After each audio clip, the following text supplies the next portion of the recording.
तो मूवी की शुरुआत होती है 1991 के इराक में, जहां अमेरिकन फोर्स एक इम्पोर्टेंट बैटल लड़ रही थी।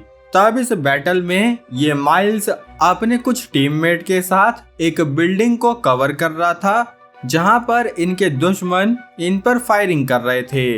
लेकिन तभी बदकिस्मती से इनके कैप्टन के गर्दन में एक गोली लग गई, जिसके बाद उन्होंने माइल्स की बाहों में ही दम तोड़ दिया। जिसके तोड़ते ही यहाँ अचानक से एक धमाका हुआ और तभी माइल्स यहाँ से दूसरी तरफ भागने लगा। लेकिन जैसे ही वो एक पहाड़ी पर चढ़ा तो तभी उसके पेट में एक गोली लगी, जिसके बाद वो गिर गया। जहाँ से जब उसने आसमान में देखा तो उसे कुछ उड़ता हुआ दिख रहा था, जैसे कोई अजीब सा एयरक्राफ्ट, और वो उसके इतने पास आ गया कि तभी माइल्स यहाँ पे चिल्लाते हुए बेहोश हो गया। अब कुछ देर बाद जब उसकी आंख खुली तो वो काफी दर्द के साथ एक रूम में उठा, जिस रूम में ना तो कोई खिड़की ना दरवाजा, कुछ भी नहीं था, सिर्फ ये एक डब्बे जैसा रूम था। तब उसे काफी ब्लीडिंग भी हो रही थी, इसलिए उसने पहले तो हेल्प के लिए आवाज लगाई, लेकिन जब किसी ने उसकी बात नहीं सुनी तो वो खुद ही अपनी इमरजेंसी सप्लाई से अपने घाव को ठीक करने लगा। जिसके बाद उसने अपना रेडियो चेक किया तो वो भी अभी काम नहीं कर रहा था। तभी उसने देखा कि एक दीवार पर अबेंडन लिखा है, जो कि पहले नहीं लिखा था। इसलिए वो फिर से हेल्प के लिए चिल्लाने लगा, लेकिन तभी यहाँ अबेंडन के साथ साथ और भी कुछ लिखकर आने लगा, जो देखकर माइल्स काफी कंफ्यूज हुआ। तो तभी उसे बहुत गर्मी लगने लगी, जिसकी वजह से उसने अपना बैकपैक और कपड़े वगैरह सब उतार दिए। तो तभी उसे रियलाइज हुआ कि इस रूम का टेम्परेचर अचानक से काफी बढ़ रहा है, जिसकी वजह से माइल्स को काफी पसीना भी आने लगा, और वो इतना पसीने में था कि भाई साहब उसका पसीना भी उबलकर उड़ने लगा। ये दिल्ली तो नहीं है। खैर, तभी वो जमीन पर गिर पड़ा, जहाँ उसे काफी तगड़ा वाला दर्द हो रहा था, जिस दर्द की वजह से वो दोबारा बेहोश हो गया। अब कुछ ही देर बाद जब वो दोबारा उठा तो अब रूम का टेम्परेचर नॉर्मल हो चुका था, जो देखकर उसने थोड़ा पानी पिया। लेकिन तभी ये रूम वॉशिंग मशीन की तरह घूमने लगा, जहाँ ये रूम माइल्स को इधर से उधर पटक रहा था, और इसकी वजह से ही वो बेचारा काफी चोटिल भी होने लगा। तब कुछ उठा पटक के बाद ये रूम रुक गया, जिसके बाद माइल्स ने नोटिस किया कि इस रूम की शेप बदल चुकी है। साथ ही वो उठकर मैसेज पढ़ने लगा, जो कि पहले तो ऊपर लिखा था, लेकिन अब वो दीवार उसका फ्लोर बन चुकी है। साथ ही यहाँ बहुत कुछ भी अजीब महसूस हुआ, क्योंकि माइल्स की कुछ चीजें ऊपर छत पर ही रह गई थी, जिसका मतलब कि इस रूम की दीवार की अपनी ग्रेविटी है, मतलब चारों दीवार की अपनी अपनी ग्रेविटी, जो देखकर माइल्स और भी डर गया। जिसके बाद वो फिर से अपने यूनिट से कांटेक्ट करने लगा, लेकिन उसे अपने सैटेलाइट का फोन नंबर याद नहीं था, और उसी के साथ उसका फोन भी छत पर था। इसलिए वो दूरबीन की मदद से अपने फोन के पीछे लिखे नंबर को जमीन पर लिखने लगा, और ठीक उसी समय उसे कॉल भी आई। तब उसे लगा कि ये कॉल उसकी यूनिट वाले की होगी, तो इसलिए वो उछल उछल कर उस फोन को पकड़ने की कोशिश करने लगा। लेकिन वो ऐसा करने में नाकामयाब रहा, क्योंकि उसके पैर में एक गोली लगी हुई थी। इसलिए तब उसने दिमाग लगाकर अपने जूते की मदद से फोन को लेने की ट्राई किया, लेकिन उसका जूता भी ऊपर वाली दीवार के कांटेक्ट में आते ही उसकी ग्रेविटी की वजह से ऊपर चला गया, जो देखकर माइल्स कुछ कर पाता कि तभी यहाँ दीवारों पर बर्फ जमने लगी। यानी अब इस रूम का टेम्परेचर बहुत लो होने वाला था, जैसे पहले हाई हुआ तो अब लो होगा। तब माइल्स के पास इस ठंड से बचने के लिए सिर्फ एक शर्ट ही थी, मगर ठंड इतनी बढ़ गई कि उसके फेस का पसीना भी जमने लगा, जिसकी वजह से माइल्स इस ठंड की वजह से यहीं बेहोश हो गया। अब कुछ देर बाद जब उसे दोबारा होश आया तो इस रूम का टेम्परेचर नॉर्मल हो चुका था, और तभी उसे अपने फोन पर फिर से कॉल आई, मगर साथ ही ये रूम भी घूमने लगा। तो माइल्स काफी चोटें खाने के बाद भी अपनी एक ऐसी पोजीशन में आ गया जहां उसने जैसे तैसे इस फोन को पकड़ लिया। तब उसने कॉल रिसीव करी तो दूसरी तरफ से एक लड़की उससे मदद के लिए चिल्ला रही थी, जो माइल्स से बोली कि प्लीज मेरी लोकेशन को ट्रैक करके मुझे बचाने आ जाओ। जिस पर माइल ने उसे बताया कि वो भी किसी जगह पर फंसा हुआ है। तब कुछ देर तक बात करने पर इन्हें पता चला कि ये दोनों एक ही जैसी जगह पर फंसे हुए हैं, क्योंकि उस लड़की के साथ भी सेम वैसा ही हो रहा था जैसा माइल्स के साथ हुआ, मतलब रूम का गर्म होना, ठंडा होना और घूमना। साथ ही यहाँ गौर करने वाली बात ये थी कि इस रूम में लाइट तो थी मगर उसका कोई सोर्स नहीं था। मतलब ऐसे नहीं था कि कोई 100 वाट का बल्ब जला दिया, समझ रहे हो, मतलब लाइट है लेकिन कोई सोर्स नहीं है। तभी इन्होंने नोट किया कि इस रूम के सेंटर से लाइट आ रही है मगर उसका कोई सोर्स दिखाई नहीं दे रहा, जिसका मतलब ये रूम किसी खास टेक्नोलॉजी से बनाया गया है। तभी उस लड़की ने अपना नाम डेम्सी बताया, जिसके बाद वो और माइल्स काफी देर तक इस रूम को लेकर बातें करने लगे, जिसमें सच बताऊं तो बिल्कुल भी इंटरेस्ट नहीं आ रहा था, इसलिए मैंने वो पार्ट स्किप कर दिया। लेकिन तभी अचानक इस रूम की सभी दीवारों की ग्रेविटी काफी बढ़ गई, जिससे कि माइल्स हवा में लटक गया और उसके शरीर पर बहुत ज्यादा प्रेशर आने लगा। मतलब ये कहो कि भाई की बिना प्रेशर लगाए स्ट्रेचिंग हो रही थी, फुल आंतड़ियां वातड़ियां खिंच रही भैया की। खैर तभी वो इस फोन की आ रही आवाजों से समझ गया कि ये सब डेम्सी के साथ भी हो रहा है, मतलब इनके साथ जो भी चीजें हो रही है वो एक साथ हो रही है, जिसकी वजह से माइल्स इन सारे इवेंट का टाइम अपनी वॉच पर नोट करने लगा, ताकि शायद आगे जाकर उन्हें यहाँ से बाहर निकलने के लिए ये टाइमिंग मदद करे।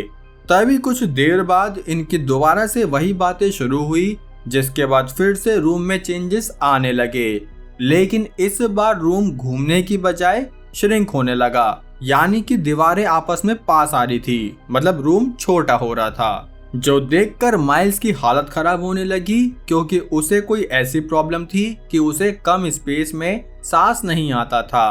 तब उसे डेम्सी शांत कराने लगी और जिसके बाद ये दोनों फिर से बातें करने लगे।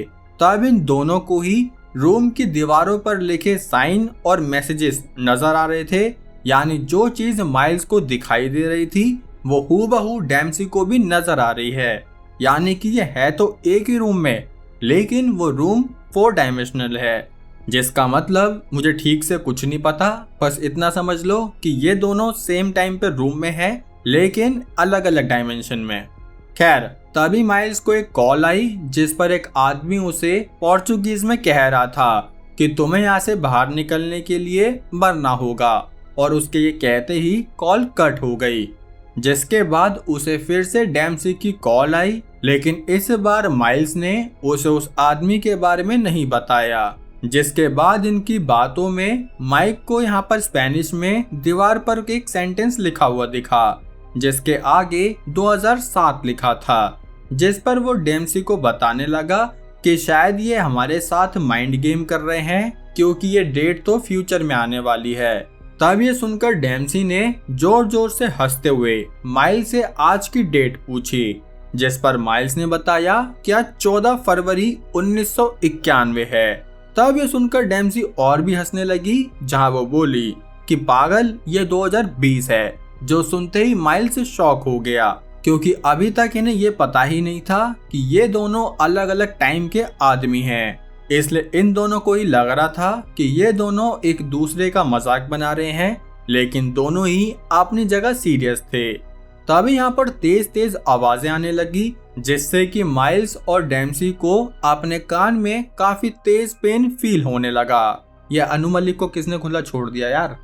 खैर तब इस टॉर्चर की वजह से माइल्स और डेम्सी के कानों में खून आने लगा, जिसके बाद ये दोनों दोबारा से बेहोश हो गए, और अब की बार ये दोनों समझ गए कि ये रूम कोई आम रूम नहीं है, बल्कि ये सच में पास्ट और फ्यूचर में से एक दूसरे से कांटेक्ट कर रहे हैं। लेकिन इसमें काफी टाइम का फर्क होने के बाद भी जब ये लोग इस दीवार पर कुछ भी बनाते हैं तो उस चीज को डेम्सी भी देख लेती है, और जो डेम्सी बनाती है वो माइल्स भी देख लेता है, जो चीज इस रूम की स्पेशल टेक्नोलॉजी को दर्शाती है, जहाँ ना जाने कितने लोग एक साथ एग्जिस्ट कर रहे थे और वो भी कितने ही डिफरेंट जोन से। जहाँ डैम्सी ये सब इसलिए जानती थी क्योंकि वो एक मैथ की टीचर होने के साथ साथ काफी इंटेलिजेंट भी थी, क्योंकि मैथ के टीचर तो हमारे स्कूलों में भी होते हैं, लेकिन उन्हें ये सब खैर जाने दो। तभी माइल्स इस दीवार पर बनी सारे आकृतियों को समझने लगा, जिसके बाद उसे यहाँ एक मैथ की इक्वेशन मिली जिसे वो फ्लोर पर लिखने लगा। तो डैम्सी ने उसे बताया कि ये इक्वेशन एक बहुत पुराने मैथमेटिशियन की है और ये बिल्कुल हमारी सिचुएशन से मैच करती है। जिसके बाद वो दोनों उसे सॉल्व करने की कोशिश कर ही रहे थे, क्योंकि ये इक्वेशन उन्हें बाहर से निकालने का रास्ता बता सकती थी। मगर तभी उस इक्वेशन को कोई रिमूव करने लगा, क्योंकि जो भी इस रूम को कंट्रोल कर रहा था वो नहीं चाहता था कि ये लोग उसे सॉल्व करें। जिसके बाद यहाँ की ग्रेविटी दोबारा अचानक से बढ़ने लगी और ये फोर्स इतनी ज्यादा थी कि माइल्स के घाव से गोली बाहर आ गई और वो जमीन के साथ ऐसे चिपक गया जैसे मेरी किस्मत के साथ बैड लक। खैर अब ये इवेंट पहले से भी बहुत तेज होने लगे थे, क्योंकि रूम का साइज इवेंट के टाइम पर डिपेंड करता है। और यहाँ पर ये दोनों ये भी समझने लगे कि ये सब किसी इंसान के द्वारा नहीं किया जा रहा। तब माइल्स चाहता था कि डैम्सी उस इक्वेशन को अपने दिमाग में सॉल्व करे, जिसमें वो भी उसकी हेल्प करेगा, क्योंकि इनके निकलने का सिर्फ एक ये ही रास्ता बचा था। लेकिन तभी इन दोनों को अपने पास्ट के ट्रॉमा याद आने लगे, क्योंकि जो भी इस रूम को कंट्रोल कर रहा था वो नहीं चाहता था कि इस इक्वेशन पर फोकस कर पाए।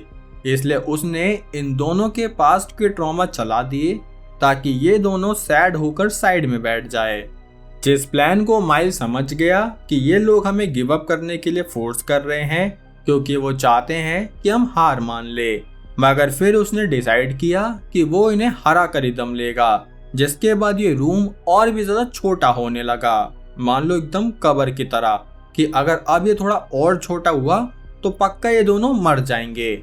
इसलिए उसने डैम्सी से उस इक्वेशन का आंसर पूछा। तो डैम्सी ने बताया कि इस इक्वेशन का आंसर है 1।